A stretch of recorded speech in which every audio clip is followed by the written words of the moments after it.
Hello, my name is Chloe Forbes, and I'm an international business student at the University of North Florida. Today, we're going to be discussing the ethics of event planning. First, we're going to start with some examples or situations you might find yourself in while working in this industry. Some of these examples include making promises you cannot keep, not being realistic about the weather, using accrued travel points towards personal vacations, and undercutting your competition. Let's get started.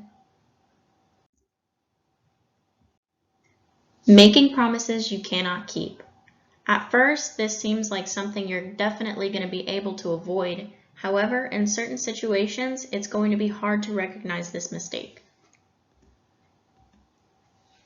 For example, when September, the most busy wedding month of the year, rolls around, you're going to be bombarded with calls requesting your services. More weddings means more earnings, and more earnings means less stress during those slower winter months. However, your inability to satisfy each client with your busy schedule will result in unhappy guests, bad reviews, and no recommendations.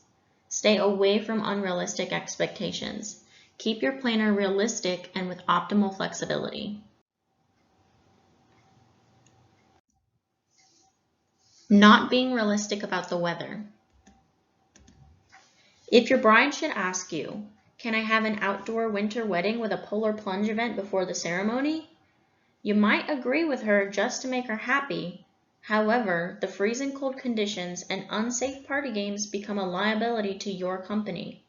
And so it's best to be realistic with the bride about these concerns. Using accrued travel points towards personal vacations. Everyone loves a stress-free and frugal vacation. However, it's best not to use your company travel points on your next trip.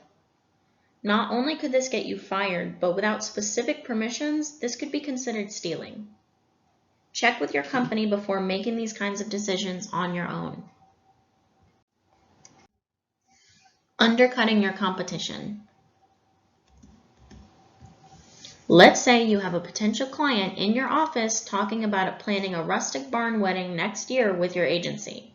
He tells you, "I'd love to work with you while planning this event. However, I'm also talking to another agency which is willing to include the same services at the same price. Would you be willing to give me a better offer?" Under no circumstances should you cut your prices or undercut your competition. This is a crime and shows your clientele that your agency does not have the quality to stand by its prices. I hope you enjoyed this presentation, and I hope it clears up any misconceptions you may have had about the ethics of event planning. Thank you very much.